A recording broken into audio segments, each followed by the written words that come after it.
Hello friends, बचपन से लेके मरने तक लोगों को मौत का डर सताता है। सभी को अपने प्रियजनों को खोने का डर रहता है। मौत का डर निकालने के लिए मैंने बहुत से बुक्स और बुद्धिजीवियों से जानकारी ली है। तब मुझे ये समझ में आया, मौत केवल मन का डर है। हम बहुत सुंदर सपने सजाते हैं, पर मौत एक पल में सब कुछ छीन के चली जाती है। मौत हमें ले जाए या हम मौत के साथ जाएं, इसमें क्या अंतर है? इस वीडियो में मैंने 3 किरदार निभाए हैं। पहला कबीर जो इंसान है, दूसरा कबीर की आत्मा, तीसरा मौत जो कबीर को लेने आई है। आइए देखते हैं तीनों कब और कैसे मिलते हैं, कैसे होती है मौत से मुलाकात।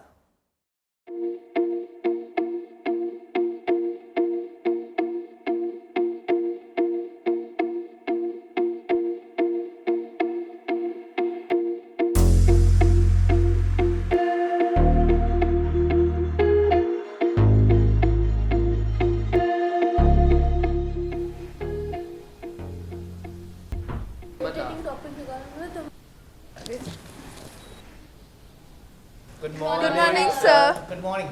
Have a seat. Start the meeting. Dear board members, मैं Simran secretary and spokesperson company की आपको मीटिंग में स्वागत करती हूँ। अक्सर ऐसा कहा जाता है कि खुशियाँ आई हैं, पर हमारे कबीर सर के पास आज खुशियों की बाहर आई हुई है। आज हमारी कंपनी का सबसे बड़ा दिन है, क्योंकि हमारी कंपनी को बुलेट ट्रेन बनाने का टेंडर मिला है। अब हमारी कंपनी इंडिया की पहली बुलेट ट्रेन बनाने वाली कंपनी होगी। अब हमारे सर विश्व के 7वें अमीर आदमी होंगे। Over to Lisha. हमारे सर ने हमसे यह वादा किया था कि जब हमें यह टेंडर मिल जाएगा तब वे हमारे 3,500 स्टाफ मेंबर्स और उनके फैमिली के साथ 7 दिनों के लिए यूरोप टूर प्लान करेंगे, जिसके लिए उन्होंने 500 करोड़ का चेक पिकनिक के लिए मनका ट्रैवल्स के नाम साइन कर रहे हैं।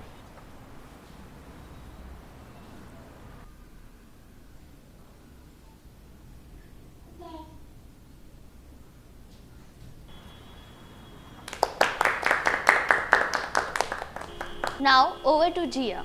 आज रात को सर का बेटा साहिल न्यूजीलैंड से हार्ट सर्जन डॉक्टर बन के लौट रहा है और हमारे सर उसे 22 मंजिला super heart specialist hospital surprise gift करने वाले हैं, जिसकी कीमत 3,500 करोड़ रुपए है।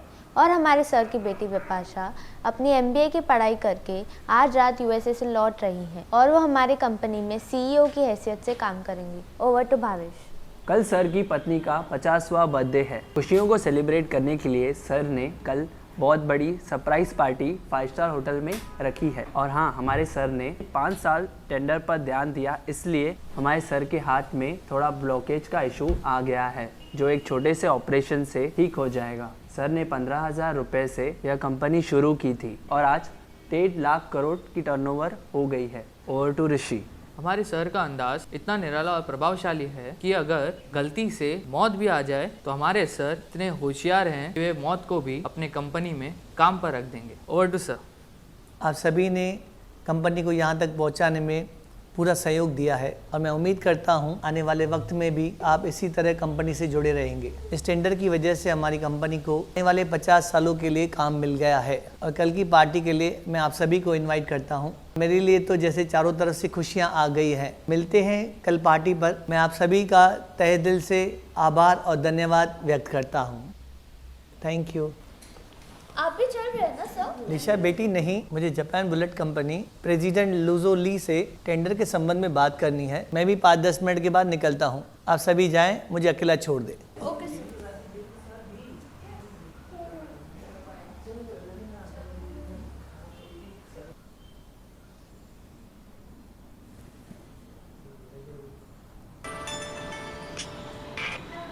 हेलो राजू, गाड़ी का AC चालू करो, गाड़ी को अपर पार्किंग पे लेके आओ और मैं 5-7 मिनट में तुम्हें वहाँ मिलता हूँ। हाँ सर, मैं आ रहा हूँ सर अभी।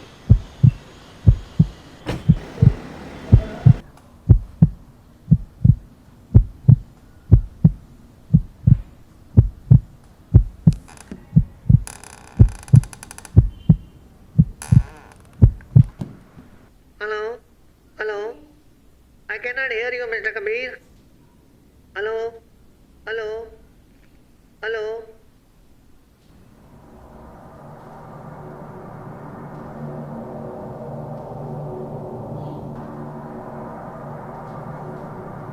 कबीर, कबीर, उठ कबीर। कबीर, तू उठ क्यों नहीं रहा? नहीं कबीर, अभी तू नहीं मर सकता। अभी इतने अधूरे काम पड़े हुए हैं। आज रात को विदेश से बेटा और बेटी आने वाले हैं। कल पत्नी का जन्मदिन है। कल इतनी बड़ी पार्टी करनी है। इतना बड़ा टेंडर पूरा करना है। उठ कबीर, लोग क्या कहेंगे? किससे बातें कर रहे हो कबीर? तुम कौन हो? मैं मौत हूँ। तुम्हारा इस संसार से इतना ही साथ था, इतना ही समय था। चलो चले।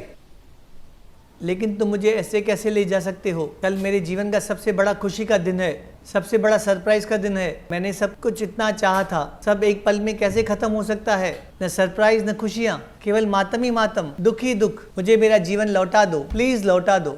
कबीर, तुम बार बार एक ही बात कहते रहते थे। मुझे बेटे को हॉस्पिटल सरप्राइज गिफ्ट करना है, बेटी को CEO सरप्राइज गिफ्ट देना है, पत्नी को सरप्राइज बर्थडे पार्टी देनी है, सभी को सरप्राइज करना है। कल तुम्हें न देखकर सब सरप्राइज ही होने वाले हैं कबीर। तुम एक बात और कहते रहते थे, खुशियाँ आ गई। अगर उन शब्दों को तुम तोड़कर देखोगे तो तुम्हें समझ में आएगा, खुशियाँ आ और गई। कभी भी खुशियाँ ठहरती नहीं, वो आ और गई हो जाती हैं। आज तुम दुखी हो, केवल उसके लिए तुम ही जिम्मेदार हो। मैं कैसे जिम्मेदार हो सकता हूँ? तुम्हारा बेटा जब न्यूजीलैंड डॉक्टरी करने जा रहा था, पर तुम चाहते थे तुम्हारा बेटा MBA करे, तब तुमने अपने बेटे से कहा था, अगर तुम डॉक्टर बने तो तुम मेरा मरा हुआ मुंह देखोगे, ऐसे कहा था। हाँ, तब मैं गुस्से में था। जब तुम्हारी बेटी ने तुम्हें बताया था वह किसी निगरो से प्यार करती है और शादी करना चाहती है, तब तुमने अपनी बेटी से कहा था, अगर उसने निगरो से शादी की तो तुम मेरा मरा हुआ मुंह देखोगी, ऐसे कहा था ना कबीर? हाँ, तब भी मैं गुस्से में था। जब तुम बुलेट ट्रेन का टेंडर भर रहे थे, तब तुम्हें विपाशा ने कहा था, अगर ये टेंडर हमें मिल गया तो, तब तुमने कहा था, मैं खुशी से मर जाऊंगा, ऐसे कहा था ना? हाँ, मैंने कहा था, तब मैं खुशी में था। इन तीनों बातों को जोड़कर देखोगे तब तुम्हें समझ में आएगा ये पल तुमने चाहा था, जाने या अनजाने में। लेकिन मेरा इतना बड़ा कारोबार, मेरा परिवार, मेरे दोस्त, सगे संबंधी और इतना बड़ा नाम, सब एक पल में खत्म। संसार की हर चीज़ मेरी तरफ ही चली आ रही है। जिसका जन्म होगा उसकी मौत भी होगी। संसार में सभी की एक समय सीमा होती है। संसार में ऐसी कोई भी चीज़ नहीं है जिसका अंत न होगा। मौत आनी है, इसकी खबर तुम पहले से ही क्यों नहीं देते हो? लोग जब टीवी, अखबार या मोबाइल, अस्पताल, शमशान घाट, कब्रिस्तान या किसी शोक सभा में जाते हैं या कभी किसी की मृत्यु की खबर सुनते हैं या देखते हैं, वहाँ पर मेरी ही खबर होती है। तुम मुझे केवल एक दिन के लिए जीवन दे दो, कल मैं तुम्हारे साथ खुशी से चलूँगा। ठीक है, मैं तुम्हें एक दिन के लिए फिर से जिंदा कर सकता हूँ, पर उसमें एक शर्त है। बताओ, शर्त क्या है? मैं तुम्हें दोनों परिस्थितियों के बारे में बताऊँगा। अगर तुम इस संसार में एक दिन जिंदा वापस गए, कल तुम्हारे साथ फिर क्या क्या होगा? अगर तुम अभी मेरे साथ चलो तो कल तुम्हारे परिवार में क्या होगा?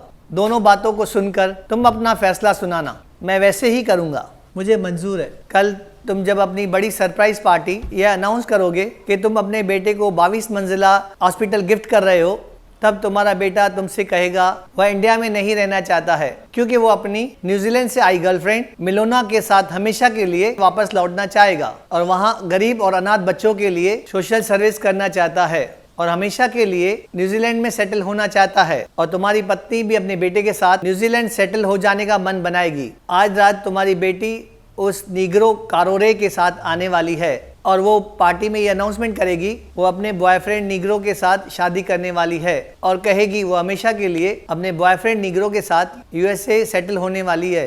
और यह सब सुनकर चलती हुई पार्टी में तुम अपनी रिवॉल्वर से अपने सर पर गोली मार दोगे। अगर मैं तुम्हारे साथ अभी चला तो कल क्या होगा? तो सब कुछ वही होगा जो तुमने चाहा था। तुम्हारे मर जाने के दुख में तुम्हारी पत्नी इंडिया छोड़कर नहीं जाएगी और बेटा माँ के मोह की वजह से अपनी गर्लफ्रेंड को छोड़ देगा और तुम्हारी गिफ्ट की हुई हॉस्पिटल को अच्छी तरह से चलाएगा। और तुम्हारे होने वाले निग्रो दामाद कारोड़े तुम्हारा इतना बड़ा कारोबार देखकर उसका मन परिवर्तन हो जाएगा। तुम्हारी बेटी और वो निग्रो दामाद इस तुम्हारी कंपनी को अच्छे से चलाएंगे जैसे तुम चाहते थे।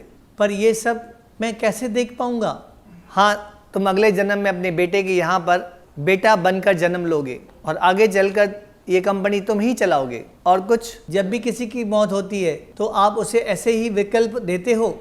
हाँ, मैं सबको यह विकल्प देता हूँ, पर एक दिन जो ज़्यादा रुकते हैं उनकी मौत केवल 3 कारणों से होती है। जैसे वो आत्महत्या कर लेता है, दूसरा यहाँ उसका मर्डर हो जाता है, या तीसरा उसकी एक्सीडेंट से मौत होती है। तुम आने से पहले लोगों को न कोई दस्तक, न सूचना, न संदेश, न कोई खबर, न कोई इशारा देते हो, ऐसा क्यों? जब किसी के शरीर में कहीं दर्द होता है या कोई पीड़ा होती है तब वो मेरी ही दस्तक होती है।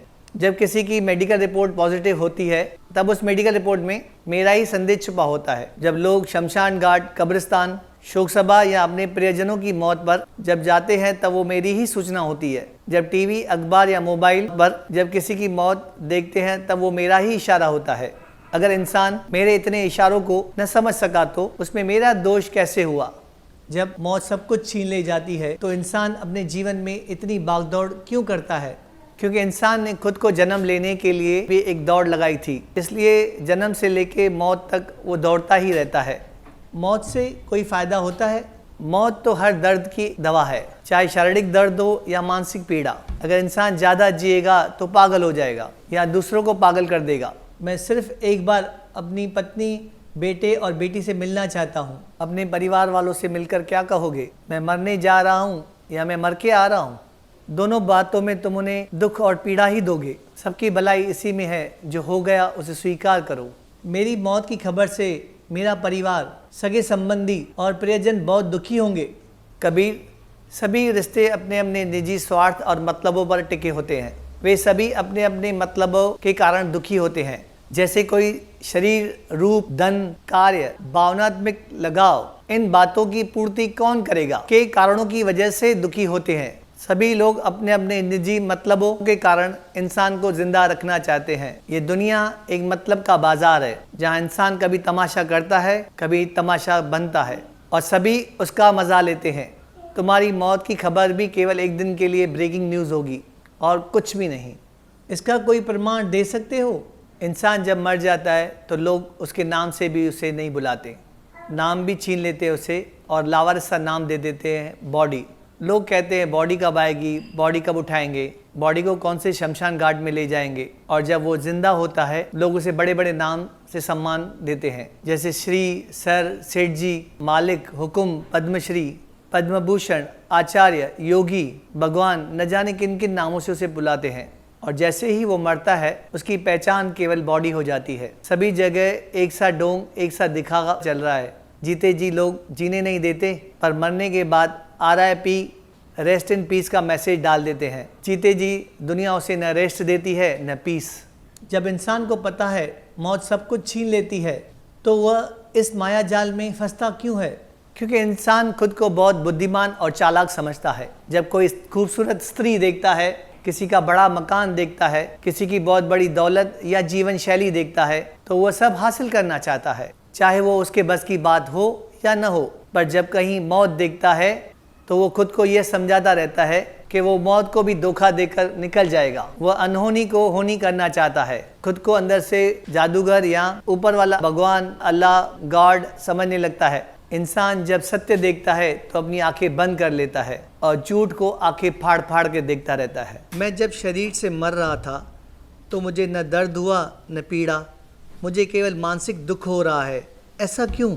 इंसान जीवन भर अपने शरीर को मारने के लिए ट्रेनिंग लेता रहता है। जैसे वो रोज रात को सोता है, वो मरने की ट्रेनिंग लेता रहता है और जीवन भर सोने की ट्रेनिंग लेने की वजह से उसे मरते समय शारीरिक तौर पे दर्द या पीड़ा नहीं होता, क्योंकि इंसान मानसिक तौर पर चीज़ों को छोड़ने की ट्रेनिंग नहीं लेता। इसीलिए उसे मानसिक तौर पे दुनिया छोड़ने में पीड़ा और दुख होता है। शारीरिक तौर पर और मानसिक तौर पर बिना पीड़ा या दर्द के किसी की मौत होती है? जो लोग जीते जी अपनी सभी वासनाओं को समझकर समाप्त कर लेते हैं, उन लोगों को मरते वक्त पीड़ा या तकलीफ नहीं होती। जैसे भगवान श्री कृष्ण, गौतम बुद्ध, कबीर, गुरु नानक, महावीर, ओशो, मोहम्मद, जीसस क्राइस्ट और भी बहुत से लोग हैं। मेरा नाम भी तो कबीर है, तो मुझे क्यों तकलीफ हो रही है? केवल कबीर नाम रखने से कबीर जैसी मौत नहीं होती। अपने जीवन में कबीर जैसी सोच, कार्य और जीवन शैली रखनी पड़ती है। लोगों के मौत का कारण क्या होता है? उसकी खुद की जीवन शैली, उसके जीवन जीने का ढंग। लोग जो कार्य करते हैं अक्सर वही उनके मौत का कारण बन जाती है। जैसे हार्ट स्पेशलिस्ट डॉक्टर की मौत का कारण हार्ट अटैक होगा, वकील की मौत का कारण उसके केस के संबंधों, विचारों के कारण होगा। झूठे आदमी की कारण का मौत झूठ होगा और सच्चे आदमी की मौत का कारण सत्य होगा। इंसान के जीवन शैली ही उसके मौत का कारण बनती है। इंसानों में कुछ तो सीखने जैसा होगा, बहुत कुछ सीखने जैसा है, जैसे झूठ बोलने की कला, धोखा, फरेब, चालबाजियाँ और भी बहुत कुछ। और कुछ आपसे मुलाकात से पहले मुझे मौत से बहुत डर लग रहा था, लेकिन आपकी इस मुलाकात से मेरा मौत से डर ही निकल गया है। मुझे ऐसा लगता है मैं झूठा जीवन जी रहा था। दोस्त, ले चलो जहाँ ले चलना है।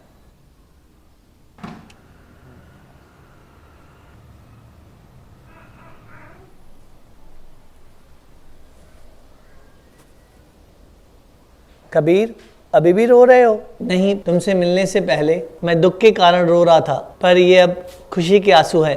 आंसू पोंछ लो कबीर, किसी ने ये खुशी के आंसू देख लिए, लोगों को कहीं मुझसे प्यार न हो जाए। चलो चले, ले चलो जहाँ ले चलना है। दोस्त, एक बात पूछूं? पूछो। तुम्हारी शादी हुई है? हाँ, मेरी शादी हुई है, पर मेरी बीबी को मुझ पे शक है कि मेरा किसी लड़की से चक्कर है, इसलिए उसने कोर्ट में तलाक का केस दाखिल किया है और मुझे अपने वकील मनोज जीवनानी के साथ कल कोर्ट में जाना है।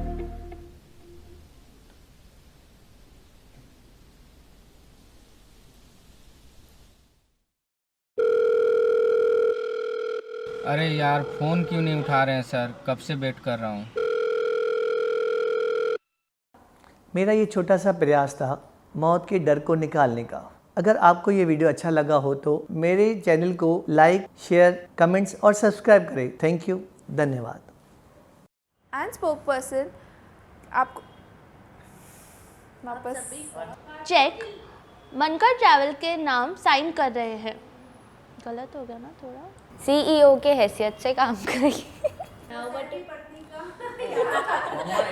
कल सर की पत्नी का 50 मेरे टाइम नहीं सब सॉरी सॉरी सॉरी। हाँ भाई, सब तो तुम डालो। अरे तो चालू। 22 मंजिला सुपर हार्ड सर्च। अगर मौत भी आ जाए तो सर हमारे सर अगर गलती से आज, हाँ गलती रह गया, गलती रह गया। मासी को बोल। हाँ, भावनात्मक